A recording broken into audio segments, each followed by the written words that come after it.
Bismillahirrahmanirrahim. Assalamualaikum warahmatullahi wabarakatuh. Alhamdulillahirabbil alamin. Wa bihi nasta'inu ala umurid dunya waddin. Asyhadu an la ilaha illallah wahdahu la syarikalah wa asyhadu anna Muhammadan abduhu wa rasuluh sallallahu alaihi wa ala alihi wa sahbihi wa man sara ala nahjihi wa tamassaka bi sunnatihi ila yaumiddin. Allahumma 'allimna ma yanfa'una wanfa'na bima 'allamtana wa zidna ilman ya rabbal alamin. Allahumma ati nufusana taqwaha wa zakkiha anta khairu man zakkaha anta waliyuha wa maulaha wa anta ala kulli syai'in qadir. Allahumma ya hayyu ya qayyum ya dzal jalali wal ikram faqihna ajma'in fid din wa 'allimna al-Qur'ana was sunnata wat ta'wil. Amma ba'd, kita panjatkan puji syukur kehadirat Allah Azza wa Jalla. Salawat dan salam semoga senantiasa tercurahkan kepada baginda kita, uswah hasanah kita, suri tauladan kita, Nabi Agung Muhammad sallallahu alaihi wasallam, kepada keluarga beliau, para sahabatnya, serta segenap umat yang setia mengikuti jalan hidup beliau dengan baik dan benar. Bapak Ibu dan hadirin rahimakumullah, melanjutkan kajian kita dari pembahasan akidah dan tazkiyatun nufus. Malam ini kita akan memulai pembahasan yang baru dari sebuah ibadah hati yang sangat mulia, yaitu ibadah yang dinamakan al-inabah. Al-inabah. Penulis Syekh Abdul Muhsin Ibn Qasim hafizahullah menjelaskan secara ringkas tentang ibadah ini. Beliau katakan, wa tawajjuhul qalbi ila Allah bil inabati war ruju'i ilaihi ibadatun jalilah yuthabu 'alaiha al-'abdu. Hati yang dimiliki oleh seorang hamba, hati seorang hamba yang menghadap kepada Allah Subhanahu wa taala dengan inabah, dengan kembali kepadanya, dengan kembali kepada Allah Subhanahu wa taala, warruju' ilaihi ibadatun. Ini merupakan ibadah jalilah yang mulia, yang pelakunya akan mendapatkan ganjaran dari Allah Subhanahu wa taala. Jadi hati kita harus kita tata bagaimana caranya hati kita ini senantiasa kembali kepada Allah Subhanahu wa taala. Inabah, kembali kepada Allah Subhanahu wa taala. Lalu inabah itu sendiri apa definisinya? Beliau menjelaskan, wal inabatu hiya ar-ruju'u ilallah. Inabah maknanya adalah kembali kepada Allah. Mungkin kalimat ini masih baru, masih asing. Baru pertama kali kita mendengarnya, kalimat inabah. Meskipun mungkin sebagian orang memiliki nama inabah. Ada atau tidak Pak, Bu, yang namanya inabah? Mungkin ada. Perempuan biasanya ya, inabah, inayah, perempuan. Inabah ini salah satu kalimat yang baru, yang asing bagi kita, yang maknanya adalah ar-ruju'u ilallah, kembali kepada Allah Subhanahu wa ta'ala. Wa asluha, asal muasal daripada inabah ini yaitu adalah mahabbatul qalbi wa khudu'uhu wa dhulluhu lil mahbubil murad. Asal muasal dari inabah yaitu adalah kecintaan hati, ketundukan dan kerendahannya kepada zat yang dicintai dan diinginkan. Hati kita memiliki kecintaan. Hati kita memiliki ketundukan, kepatuhan, kerendahan. Kepada siapakah hati kita akan melakukan itu semua? Yaitu kepada zat yang dicintai dan diharapkan oleh hati kita tersebut. Kata Imam Ibnul Qayyim, al-inabatu hiya uquful qalbi 'ala Allah. Inabah maknanya adalah uquful qalbi 'ala Allah. Hati yang senantiasa taat, berdiam, tunduk kepada Allah Subhanahu wa taala. Ka'tika fil badan fil masjid la yufariquhu. Seperti halnya iktikafnya badan, iktikafnya tubuh kita di masjid. La yufariquhu. Dia tidak akan meninggalkan masjid tersebut. Jadi orang yang melakukan iktikaf, Bapak Ibu rahimakumullah, orang yang melakukan iktikaf terlebih lagi di akhir dari bulan Ramadan, 10 hari terakhir bulan Ramadan misalnya, dia menghidupkan malam-malam Lailatul Qadar dengan cara melakukan ibadah iktikaf di dalam masjid.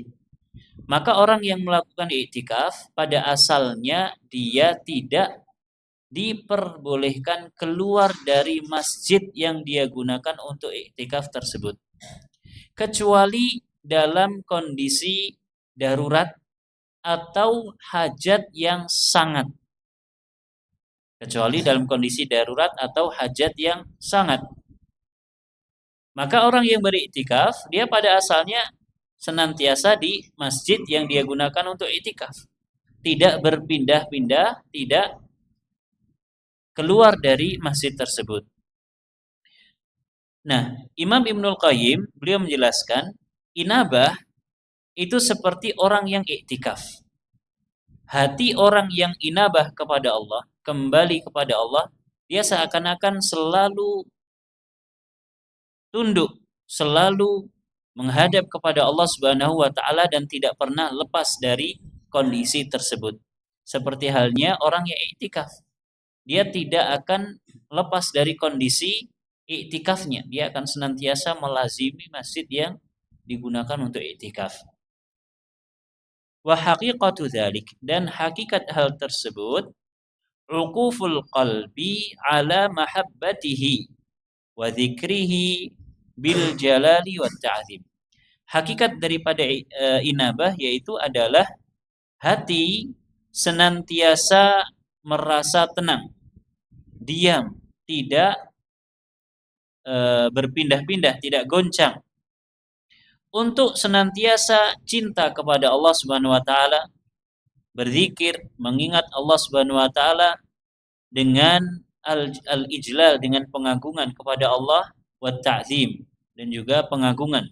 Al-ijlal dan ta'zim maknanya dalam bahasa kita kurang lebih sama. Pengagungan, pemuliaan kepada Allah Subhanahu wa taala. Jadi hati orang yang senantiasa inabah kepada Allah, hatinya senantiasa mengagungkan Allah Subhanahu wa taala. Taat kepada Allah Subhanahu wa taala dengan penuh kecintaan. Wa uquful jawarihi ala ta'atihi bil ikhlasi lahu wal mutaba'ati li rasulih sallallahu alaihi wasallam. Dan orang yang hatinya, orang yang inabah kembali kepada Allah Subhanahu wa taala, hatinya dia cinta kepada Allah, senantiasa berzikir mengingat Allah, anggota badannya, jawarihnya, anggota badannya senantiasa taat kepada Allah Subhanahu wa taala. Melakukan ketaatan kepada Allah Subhanahu wa taala bil ikhlas, dengan penuh keikhlasan. Wal mutaba'ah, dan dengan penuh ittiba kepada Rasul sallallahu alaihi wasallam. Dari perkataan Imam Ibnul Qayyim ini, paling tidak kita bisa simpulkan bahwa inabah itu dia adalah hati seseorang yang senantiasa cinta kepada Allah Subhanahu wa taala. Senantiasa menyebut-nyebut Allah Subhanahu wa taala. berzikir kepada Allah Subhanahu wa taala, mengagungkan Allah Subhanahu wa taala. Hatinya seperti itu. Kemudian anggota badannya melakukan ketaatan kepada Allah Subhanahu wa taala. Di mana ketaatan yang dilakukan oleh anggota badan dilakukan dengan penuh keikhlasan dan dilakukan sesuai dengan aturan. Sesuai dengan aturan Allah Subhanahu wa taala dan Rasul-Nya sallallahu alaihi wasallam. Kemudian selanjutnya Bapak Ibu dan hadirin rahimakumullah. Wal inabatu bima'na taubah. Ini akan menjadi jelas ketika kita memasuki paragraf baru ini.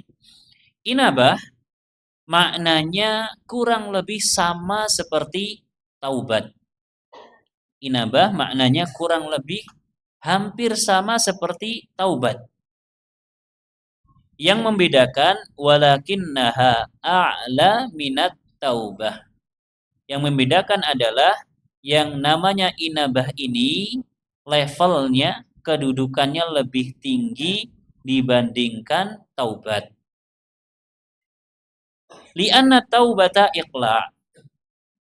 Li'anna taubata iqla'un wa azmun ala alla ya'ud wa nadamun ala ma madha.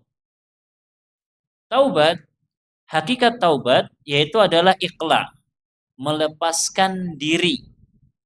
Orang yang bertaubat maka dia harus melepaskan dirinya dari apa? Orang taubat dia harus melepaskan dirinya dari apa? Dari perkara yang dia taubati, dari kemaksiatan yang dia taubati. Seseorang misalkan dia seorang peminum khamr, kemudian dia taubat dari meminum khamr, maka dia harus ikhla, berlepas diri, melepaskan dirinya dari khamr tersebut. Ini yang pertama, taubat dia adalah ikhla, melepaskan diri. Yang kedua, wa azmun ala alla ya'ud. Taubat adalah azam. Azam ini apa? Keinginan kuat, tekad kuat untuk tidak kembali lagi. Tekad kuat untuk tidak kembali lagi. Ini yang kedua. Yang ketiga, taubat adalah wanadamun ala ma madha, menyesali yang telah berlalu dari kemaksiatan yang sudah dilakukan tersebut. Jadi taubat minimal ada 3 hal ini. Ikhla, yang pertama adalah ikhla, berlepas diri, meninggalkan secara totalitas. Kemudian yang kedua, tekad yang kuat untuk tidak kembali lagi. Dan yang ketiga, merasa menyesal. Ini taubat yang sebenarnya. Ora kaya tobaté dhewe, taubat sambel, kapok, lombok. Wah, taubat pedes tenan. Aku mangan bakso nang kono sambelé pedes pol-polan. Besoknya lagi, ya pekan depan, yuk rono yuk. Enak lek dirasa. Ini kapok, lombok. Ya taubat yang taubatnya sambel, diulang lagi. Ya taubat yang sejati tidak seperti itu. Ikhla yang pertama. Yang kedua, azam yang kuat, keinginan yang kuat untuk tidak kembali lagi. Dan yang ketiga, menyesal.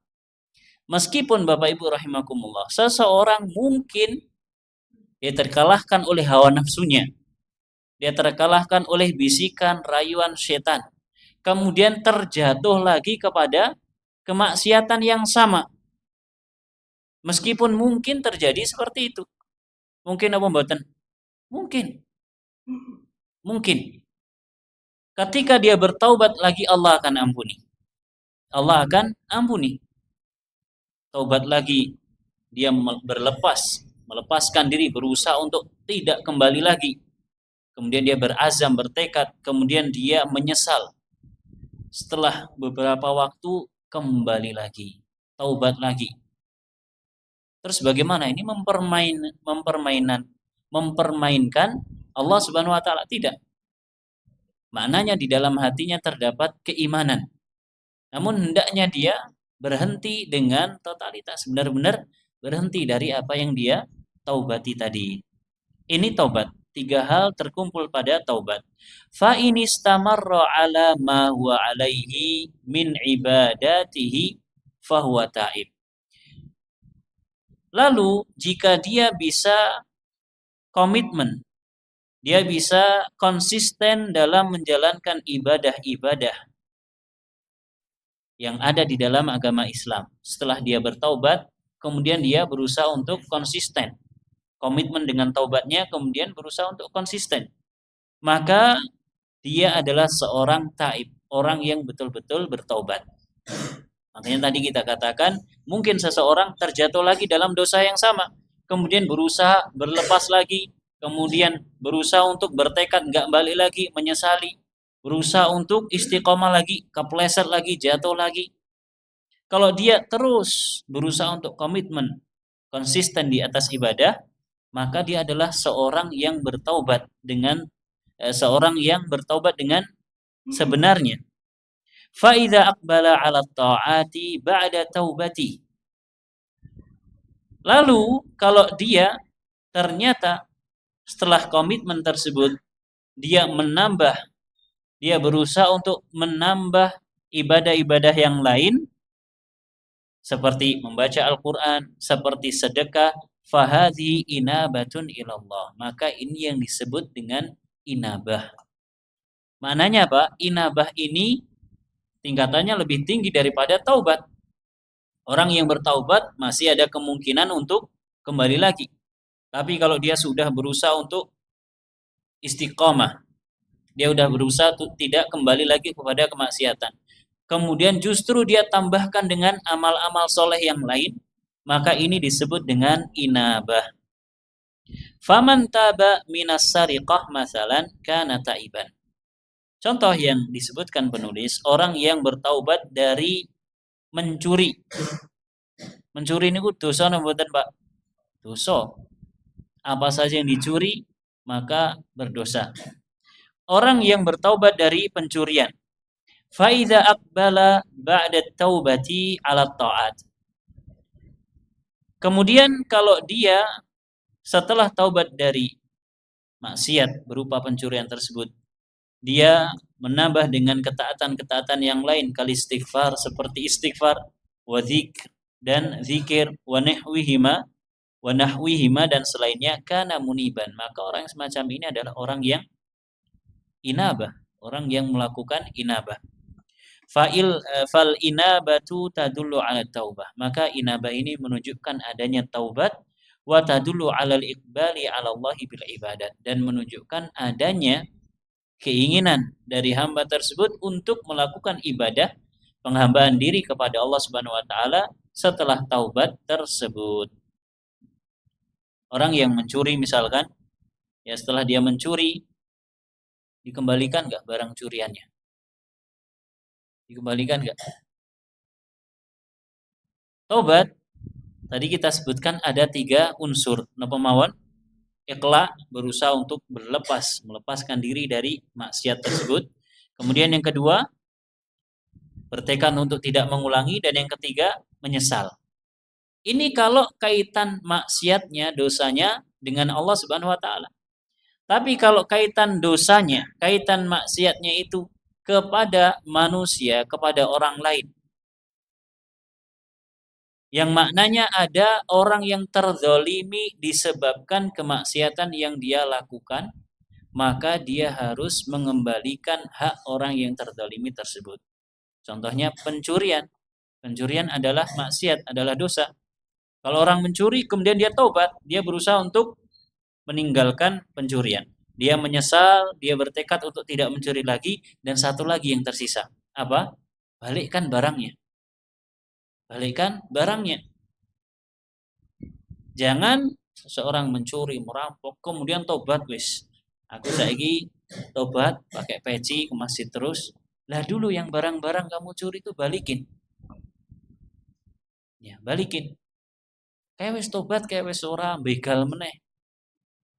Ya korban-korban begal yang mungkin sampai terluka, bahkan mungkin sampai meninggal, belum lagi barang yang diambil, balikin.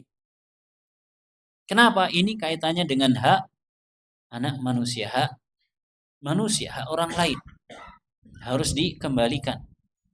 Dan juga ya perbuatan-perbuatan yang lain. Kalau menyangkut hak manusia maka harus dikembalikan. Urusan dengan Allah Subhanahu wa taala dengan taubat beres. Tapi urusan dengan manusia adalah dengan mengembalikan hak mereka. Mereka yang terzalimi, mereka yang terzalimi harus kita kembalikan haknya. Wallahul musta'an. Wal musannifu iqtasara ala dzikril inabati wa lam yadhkur at-taubah min anwa'il ibadah. Dalam buku yang kita bahas, penulis hanya menyebutkan inabah dan tidak menyebutkan taubat.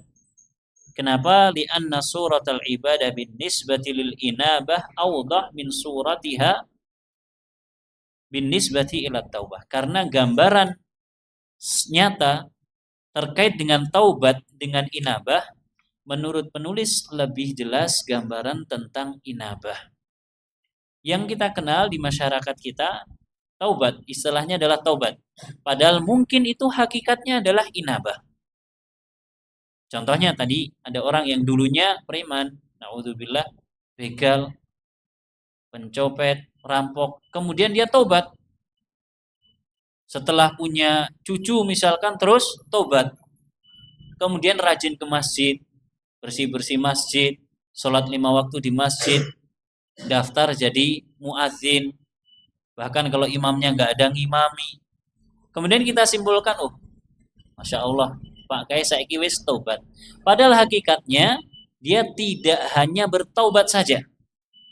Hakikatnya dia sudah naik satu level yang disebut dengan inabah. Dia adalah seorang yang munib, orang yang kembali kepada Allah Subhanahu wa taala. Wal munibu ilallahi wal musri'u ila mardatihi. Orang yang kembali kepada Allah, orang yang melakukan inabah, dia adalah orang yang bersegera untuk meraih keridhaan Allah.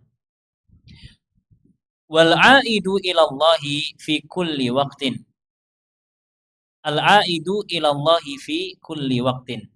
Orang yang kembali kepada Allah Subhanahu wa taala di setiap waktu. Senantiasa kembali kepada Allah Subhanahu wa taala. As-sabbaqu ila mahabbihi. Berlomba untuk meraih kecintaan Allah Subhanahu wa taala. Jadi tidak hanya sekedar taubat saja, namun berusaha untuk senantiasa kembali kepada Allah Subhanahu wa taala. Dan ini yang diharapkan dari masing-masing kita.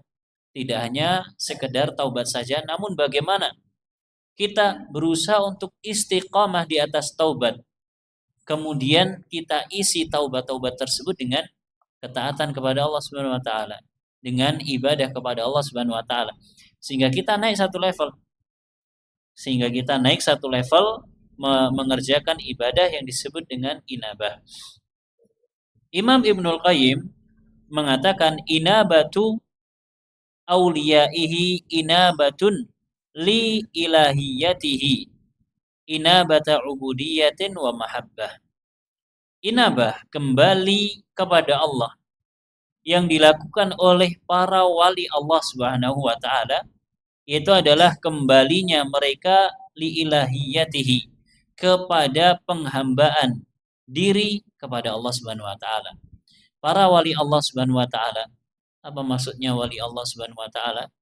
Apakah orang-orang khusus yang bisa mendatangkan sesuatu atau bisa melakukan sesuatu yang menyelisihi kebiasaan manusia? Bukan.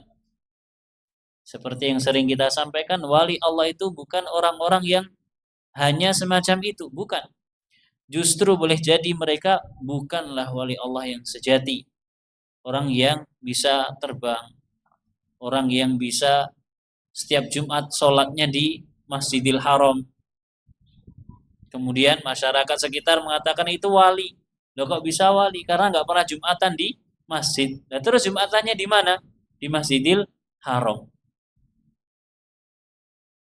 Pernah dengar nama betul Pak? Pernah. Masyarakat setempat bilangnya ini sudah wali punya karomah yang luar biasa. Apa karomahnya? Kalau Jumatan di Masjidil Haram. Ya subhanallah. Saya coba cari-cari mereka setiap Jumatan, nggak pernah ketemu. Di sebelah mana? Oh, itu di soft pertama. Di soft pertama itu dijaga askar. Soft pertama itu dijaga askar. Dan soft pertama harus pakai kain ihram. Mesti ketahuan. Lah wong dhewe kan irunge model ngeten iki. Ketok, oh, ki wong Indonesia wali sing disebutke kayak. Ternyata enggak ada. Itu hanya dongeng khurafat.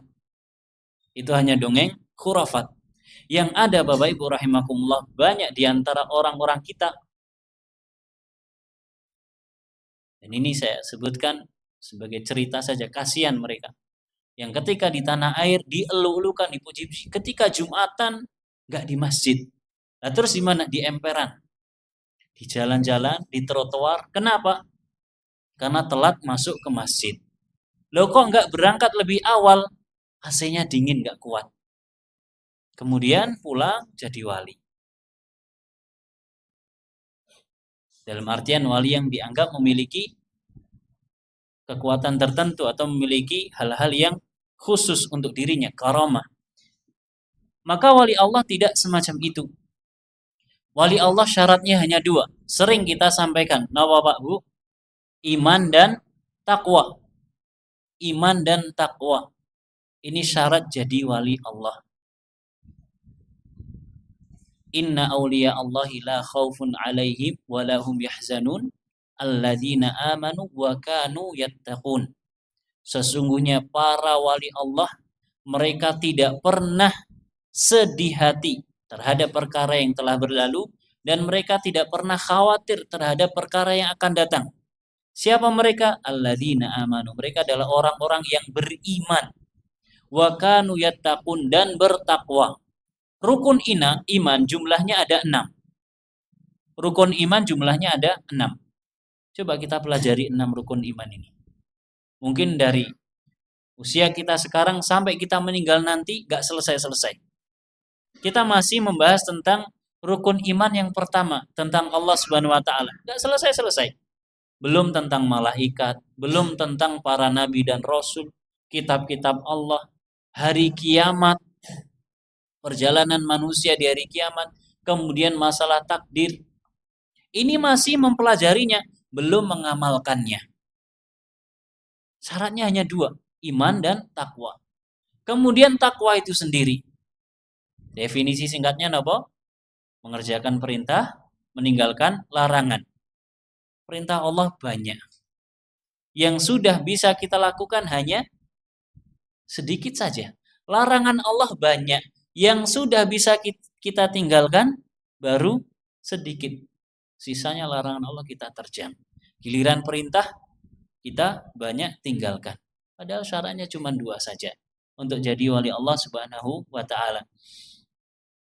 Kata Imam Ibnul Qayyim, para wali Allah mereka senantiasa kembali kepada Allah Subhanahu wa taala. Bagaimana bentuknya? Bentuk inabah mereka, inabahnya adalah inabatu ubudiyatin wa mahabbah. Inabah ubudiyah, kembali kepada Allah dengan peribadahan dan juga dengan kecintaan. Kembali kepada Allah dengan ibadah. Maknanya apa? Tatkala tergelincir, kepleset, melakukan kesalahan, melakukan dosa, maka bertaubat dan menambah taubat ini dengan ibadah. Ditambah dengan ibadah. Tidak hanya sekedar taubat. Kalau taubat Allah ampuni, tapi dia berusaha untuk mendekat kepada Allah Subhanahu wa taala. Wa hiya tatadammanu arba'ata umur. Kembalinya atau taubatnya para wali Allah itu ada 4 hal yang terkandung di dalamnya. Mahabbatuhu, kecintaannya, wal khudu'u lahu, ketundukannya kepada Allah, wal iqbalu alaih, kemudian dia menghadap kepada Allah dengan beribadah, wal i'radu amma siwahu, dan berpaling dari selain Allah Subhanahu wa taala, wal munibu ilallah al musri'u ila mardatihi. Orang yang kembali kepada Allah, dia adalah orang yang bersegera untuk mendapatkan keridhaan Allah Subhanahu wa taala. Kalau orang berhenti dari taubat, maknanya dia berhenti dari kemurkaan Allah. Orang yang berbuat maksiat, Allah murka kepada mereka. Maka ketika seseorang tahu ini maksiat ternyata, kemudian dia berhenti, dia bertaubat, dia berhenti melakukan maksiat tersebut, dia kapok, dia bertekad untuk tidak mengulang lagi. Ini namanya taubat. Nah, kalau dia isi taubatnya dengan ibadah-ibadah, dengan penghambaan diri kepada Allah Subhanahu wa taala, dengan mencari keridhaan Allah Subhanahu wa taala, bahkan bersegera untuk meraih keridhaan Allah, maka ini adalah orang yang munib, orang yang kembali kepada Allah Subhanahu wa taala. Ar-raji'u ilaihi kulla waqtin, senantiasa kembali kepada Allah setiap waktu. Al-mutaqaddimu ila mahabbihi, berusaha untuk terdepan dalam perkara-perkara yang Allah cintai. Berlomba-lomba. Wa fi dzalika falyatanafasil mutanafisun, dalam perkara-perkara kebajikan hendaknya orang itu berlomba-lomba, berusaha untuk yang terdepan. Abu Bakar As-Siddiq radhiyallahu anhu, ketika ada satu perkara yang disampaikan oleh Nabi, yang diusulkan oleh Nabi, maka dia akan menjadi orang yang paling terdepan. Di antara contohnya yang sering kita dengar tentang sedekah. Siapa yang mau bersedekah? Kemudian Umar maju, saya sedekahkan separuh harta saya. Nabi tanya, apa yang kau tinggalkan untuk keluargamu? Ya separuhnya wahai Nabi Shallallahu Alaihi Wasallam. Umar bin Khattab separuhnya. Ternyata maju Abu Bakar, saya sedekahkan semua harta saya. Ditanya sama Nabi, terus keluargamu kamu kasih apa? Saya tinggalkan untuk mereka Allah dan Rasulnya. Abu Bakar As-Siddiq. Maka Allah turunkan, kalau tidak salah, surat Al-Lail. Surat Al-Lail berkaitan dengan hal tersebut. Abu Bakar As-Siddiq dalam hal kebajikan, terutama terkait dengan sedekah, selalu terdepan. Tanafus, berlomba-lomba untuk yang terdepan dalam hal kebajikan. Li'anna lafdzal inabati fihi ma'nal isra'i warruju'i wattaqaddum. Karena lafadz inabah ini di dalamnya terdapat kandungan atau maksud berupa isra, usaha untuk bersegera, warruju, kembali, wattaqaddum, dan terdepan. Jadi tidak hanya wes aku tobat kemudian leren, toh tidak diisi dengan kebajikan-kebajikan, tidak, tapi diisi dengan kebajikan. Bahkan kalau dia mendengar ada satu kebajikan tertentu, amal soleh tertentu, dia berusaha untuk yang terdepan. Orang misalkan dia terbiasa meninggalkan sholat, sholatnya bolong-bolong,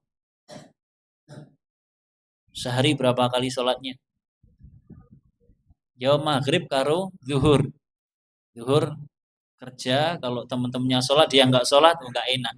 Akhirnya sholat zuhur. Sama maghrib. Kenapa? Baru mandi sekalian maghriban. Sisanya tidak. Ada sebagian orang yang sholatnya seminggu sekali. Jumatan, bahkan ada yang setahun 2 kali. Setahun 2 kali. Sholat napa? Sholat Idul Fitri kali Idul Adha. Dan mungkin saya kira Bapak Ibu pernah melihat ya cuplikan orang yang karena nggak pernah sholat belas, sampai-sampai ketika sholat Id takbir takbir ziyadah 7 dan 5 malah digunakan untuk rukuk sama sujud. Apa sebabnya? Saking nggak pernah sholat. Bukannya ada sami Allahu liman hamidah, tetap saja ya rukuk, i'tidal, sujud. Pas bangun loh, ternyata orang-orang nggak ada yang sujud. Saking nggak pernah sholatnya. Nasallallahu salam wal afiyah. Orang yang berhenti dari kemaksiatan berupa meninggalkan sholat. Kita tidak membicarakan sholat berjamaah. Meninggalkan sholat 5 waktu yang merupakan tugas setiap hamba. Dia awalnya sholat sehari hanya sekali atau 2 kali. Yang penting sholat timbangan iblas. Kemudian dia mendengar bahwasanya sholat itu sudah ditentukan oleh Allah Subhanahu wa taala waktunya. sebagaimana Allah sebutkan dalam surat An-Nisa. Kemudian dia faham bahwasanya hal ini terlarang. Kalau saya tetap meninggalkan sholat, terlarang. Maka dia bertobat, astagfirullah. Ternyata selama ini aku meninggalkan perintah Allah Subhanahu wa taala. Dan dia berazam, dia bertekad untuk tidak mengulangi lagi. Tidak meninggalkan sholat lagi. Kemudian dia menyesal. Kemudian dia sholat 5 waktu. Saya nama mboten saya. Yang lebih baik dari itu, dia berusaha untuk sekarang saya sholat 5 waktunya di masjid. Dan sekarang saya akan berusaha untuk sebelum azan sudah bersiap-siap. Ini namanya inabah. 1 pekan, 2 pekan, 1 bulan, 3 bulan, takmirnya ngelihat perubahannya bagus. Kemudian diusulkan, Mas, kalau mau datang dulu azan aja nggak apa-apa. Oh ya siap. Dia mendengar bahwasanya muadzin mendapatkan pahala yang luar biasa di sisi Allah Subhanahu wa taala. Maka ini namanya inabah. Ini namanya inabah. Tidak hanya sebatas berhenti dari kemaksiatan berupa meninggalkan sholat, namun dia isi taubat tersebut dengan amal-amal kebajikan. Dan dia berusaha untuk bersegera. Wal inabatu ilallahi da'ul anbiya'i wal mursalin alaihimus salatu wassalam. Inabah, kembali kepada Allah Subhanahu wa taala atau senantiasa kembali kepada Allah, ini merupakan akhlak kebiasaan para nabi dan para rasul. Allah Subhanahu wa taala menyebutkan tentang beberapa para nabi dan rasul, di antaranya Nabi Daud. Kata Allah, wa dhanna Dawudu annama fatannahu fastaghfara rabbahu wa kharra raki'aw wa anab. Nabi Daud mengetahui bahwa ternyata kami sedang memberikan ujian kepadanya. Maka Nabi Daud pun dia beristighfar, memohon ampunan kepada Allah, lalu dia bersungkur ruku' atau bersungkur sujud, wa anab, dan dia bertaubat. Dia bertaubat, melakukan inabah. Kalau tidak salah Nabi Daud alaihissalam, ini kisahnya tentang kambing dalam surat As-Saffat atau Shad. Dalam surat Shad kalau tidak salah. Ada orang punya kambing 99. Saudaranya cuman punya kambing 1. Yang punya kambing 99 mengatakan, kambingmu masukkan saja ke kambingku.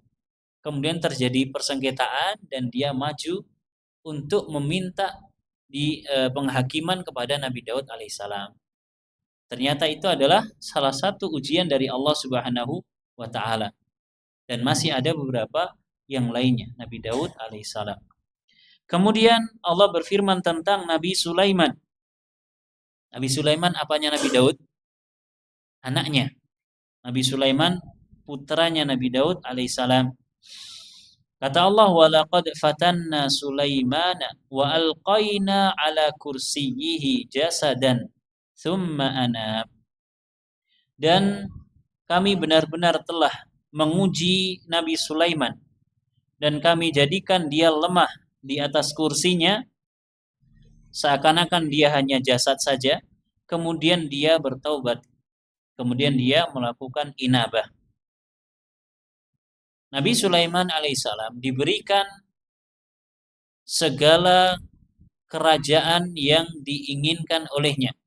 Dia memohon kepada Allah supaya diberikan kerajaan seluruh apa yang ada di muka bumi ini. Dan Allah kabulkan. Ternyata Allah berikan ujian, ya dia diberikan kelemahan oleh Allah Subhanahu wa taala secara fisik. Kemudian nggak bisa ngapa-ngapain. Tersungkur di atas kursinya. Lalu dia bertobat kembali kepada Allah Subhanahu wa taala. Ini seorang nabi. Seorang nabi diuji dengan kondisi semacam itu. Kalau tidak salah ada penafsiran yang lain tentang hal ini. Maksud dari jasad yang ada dalam kisah Nabi Sulaiman ini adalah syaitan. Ya, ada Nabi Sulaiman ketika pergi, kemudian dia balik lagi, Di kursi yang biasa dia tempati ada jasadnya setan. Wallahu taala a'lam. Wa qala Syuaib, "Wa ma taufiqi illa billah, alaihi tawakkaltu wa ilaihi unib." Nabi Syuaib mengatakan, aku tidak memiliki taufik kecuali hanya dari Allah. Hanya kepadanya aku bertawakal dan hanya kepada Allah aku kembali. Bertaubat kepada Allah Subhanahu wa taala, kembali kepada Allah Subhanahu wa taala. Ini adalah di antara akhlak para nabi dan para rasul. Nabi kita Muhammad sallallahu alaihi wasallam pun juga mengatakan hal yang sama. Allah abadikan di dalam Al-Qur'an, "Dzalikumullahu rabbi, alaihi tawakkaltu wa ilaihi unib." Yang demikian itu dialah Allah Subhanahu wa taala, Rabbku, Tuhanku. Hanya kepada Allah Subhanahu wa taala aku bertawakal dan hanya kepadanya aku kembali. Nabi Muhammad sallallahu alaihi wasallam pun juga munib, orang yang kembali kepada Allah Subhanahu wa taala. Dan yang terakhir yang disebutkan dalam kitab kita ini, Allah Subhanahu wa taala memuji khalilnya Nabi Ibrahim alaihissalam. Athna Allahu ala khalilihi Ibrahim alaihi salam littisafihi bil inabah ilaihi warruju'i ilaihi fi kulli amrin. Allah puji Nabi Ibrahim karena Nabi Ibrahim memiliki sifat senantiasa kembali kepada Allah dalam segala urusan. Nabi Ibrahim alaihissalam digelari dengan Al-Khalil. Apa artinya Al-Khalil? Apa artinya Al-Khalil? Ya. Kecintaan. Al-Khalil adalah derajat cinta, level cinta yang paling atas. Jadi cinta itu dalam bahasa Arab memiliki tingkatan-tingkatan. Yang paling atas disebut dengan Al-Khullah. Pelakunya disebut dengan Khalil, orang yang memiliki level cinta yang paling tinggi. Yang disebut dengan Khullah ini, pelakunya disebut dengan Khalil. Dan Khalilullah, orang yang dicintai Allah Subhanahu wa taala dengan level kecintaan yang paling ujung, paling atas, hanya 2 orang. Sinten? Nabi Ibrahim alaihissalam dan Nabi Muhammad sallallahu alaihi wasallam. Maka Nabi Muhammad sallallahu alaihi wasallam itu bukan hanya habibi. Jenengan biasanya nek mireng ke solawatan niko, ya habibi, ya habibi. Apa artinya habibi? Orang yang aku cintai. Nabi Muhammad itu bukan hanya habibi. Nabi Muhammad adalah khalil. Tingkatannya lebih dari hanya habib. Lebih dari sekedar habib. Terkadang kalau kita memulai pidato misalkan, kita membaca salawat kepada Habibuna wa Sayyiduna.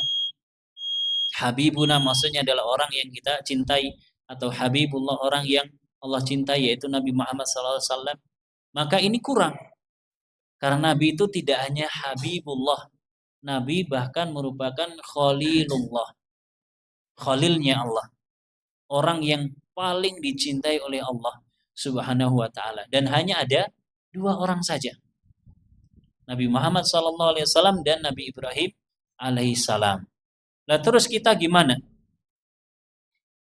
Kita gimana Pak? Kita dapat gelar Habibullah, orang yang dicintai oleh Allah saja sudah luar biasa. Ya nggak perlu sampai Khalil, Habib saja sudah biasa. Wallahul musta'an. Nah, sedikit lagi. Nabi Ibrahim alaihissalam, dia adalah orang yang senantiasa inabah, kembali kepada Allah dalam segala urusan. Allah katakan tentang beliau, Inna Ibrahima lahalimun awwahum munib. Nabi Ibrahim adalah orang yang halim, orang yang lemah lembut, baik peranginya, dan senantiasa kembali kepada Allah Subhanahu wa taala. Sehingga yaitu ibadah yang disebut dengan inabah ini adalah ibadah yang senantiasa dilakukan oleh para nabi dan para rasul. Wallahu ta'ala a'lam.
Kita lanjutkan satu paragraf lagi. Kata penulis, wal bisyaratu li ahlil inabah. Allah Subhanahu wa taala memberikan kabar gembira bagi ahlul inabah, orang yang senantiasa kembali kepada Allah Subhanahu wa taala, bertaubat dan mengisi taubatnya tersebut dengan ibadah kepada Allah Subhanahu wa taala. Kata Allah Subhanahu wa taala, walladzina jtanabut taghut walladzina jtanabut taghuta ay ya'buduha wa anabu ilallahi lahumul busyra. Dan orang-orang yang senantiasa berusaha menjauhi taghut. Dia berusaha untuk menjauhi taghut supaya dia tidak beribadah kepada taghut. Dan dia senantiasa inabah kembali kepada Allah Subhanahu wa taala. Lahumul busyra, maka mereka akan mendapatkan berita gembira. Wala ya'tabiru bil ayat wala yatta'idhu bil ibar illal munibu ila rabbih. Kata penulis, tidaklah bisa mengambil pelajaran dari ayat-ayat Al-Qur'an. Demikian pula tidaklah bisa menerima nasihat-nasihat dan juga ibrah-ibrah, pelajaran-pelajaran yang ada di dalam Al-Qur'an kecuali orang yang senantiasa kembali kepada Allah Subhanahu wa taala. Barangkali ini menjadi penyebab kenapa terkadang kita belajar itu kok nggak masuk-masuk. Mungkin sebabnya kita belum inabah, belum kembali kepada Allah Subhanahu wa taala secara sepenuhnya. Kata Allah Subhanahu wa taala, tabsiratan wa dzikra likulli 'abdin munib. Sebagai basirah, sebagai pengetahuan, wa dzikra, dan sebagai pengingat bagi setiap hamba yang senantiasa kembali kepada Allah Subhanahu wa taala. Orang yang senantiasa kembali kepada Allah, dia akan mampu dengan izin Allah Subhanahu wa taala memahami nasihat, memahami ayat, kisah-kisah yang ada di dalam Al-Qur'an. Terakhir kata Imam Ibnul Qayyim, al-'abdu idza anaba ila Allah absara mawaqi'al ayati wal ibar wastadalla biha ala ma hiya ayatun lahu. Seorang hamba kalau dia senantiasa kembali kepada Allah, maka dia akan bisa melihat di mana terdapat ayat-ayat, tanda-tanda kebesaran Allah Subhanahu wa taala dan juga ibrah, pelajaran-pelajaran yang Allah sampaikan di dalam Al-Qur'an ataupun di dalam alam semesta ini.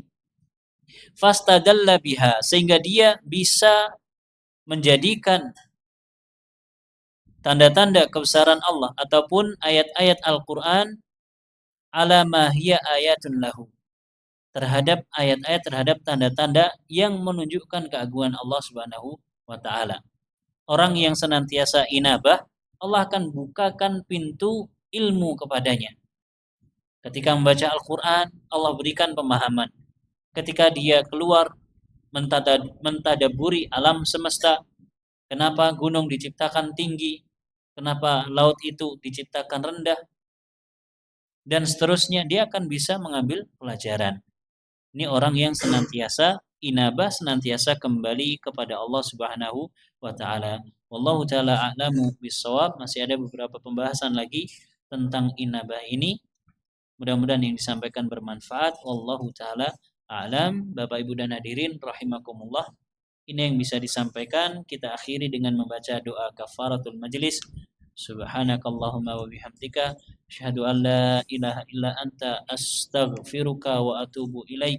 Wa sallallahu ala nabiyyina Muhammad wa ala alihi wa sahbihi wa sallama tasliman katsira. Wassalamu alaikum warahmatullahi wabarakatuh.